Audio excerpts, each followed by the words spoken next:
You're 23 years into this thing. How much different have you changed over those? Oh, man.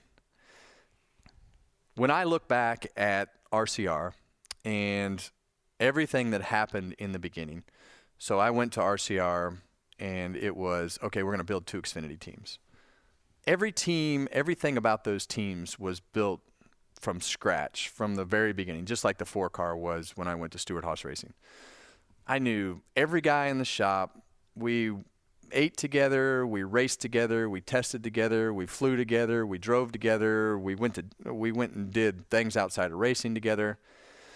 And then Earnhardt died, and I went to the 3-car. Well, I had been testing the 3-car all at the end of 2000. But, I think as you look at having to race that car with that group of guys, those weren't a bad group of guys, but they were built for Earnhardt. They were his age. They were his mentality. They all believed in what they believed together. And all of a sudden, I went bloop, right in the middle of this group that was the same age as my dad. Yeah.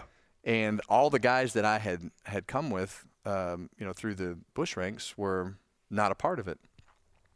Well, the first year I think we raced 69 or 70 races between the Cup Series. We ran the whole Busch schedule, and it didn't really show up that year because nobody really knew what was going on. We were just racing.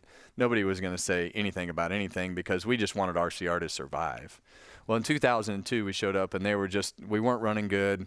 And for me, I had to start answering the questions. Well, Dale did it this way. Well, Dale did it that way. Well, this is what we think. This is what that we think. And I was like, that's not the way I want to do it. And all of a sudden, you started to have some friction. And the friction was changing the crew chief. Well, then, you're undoing all these things that Dale had built within RCR, and all of a sudden you had this chatter in the background. Oh, he's a pain in the ass. He's a pain in the ass. And then it just got more defensive as you had the new guard versus the old guard. So Gil Martin and Todd, Todd Barrier were both my crew chiefs, and they were both from the Busch shop that we had built.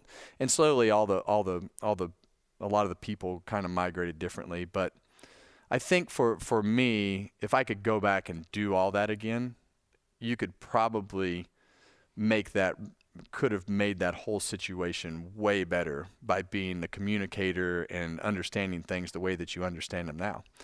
But I would have never been able to understand the way things that I do now if it wasn't for changing teams. Because the first thing that Rodney Childers said was, not going to do that. You're not going to run into cars. You're not going to scream. You're not going to yell. You're not going to do this, or I'm just not coming. And I knew that it needed to be right. Yeah. When I went to Stewart-Haas Racing.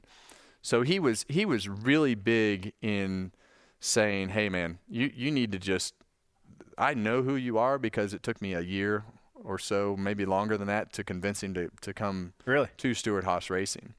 And from that point on, I realized I'm a part of this process. I can't just be the that walks in and out and says, make her fast. You're stupid. Our cars are terrible. Yeah. This scream and yell and this and that. Yeah. That isn't going to fix anything. And I think if you had the same mentality that I have now, being able to go into Richard's office and say, I think we need to do this. I think we need to do that. And you get the right person in there and you do it more appropriately. You just have way less friction. But it took changing teams and Rodney's conversations to be able to do that. And from that day forward, you just realize, I'm like, man, there were a lot of mistakes made from the communicator standpoint. And being that quarterback, you can't lead by destruction.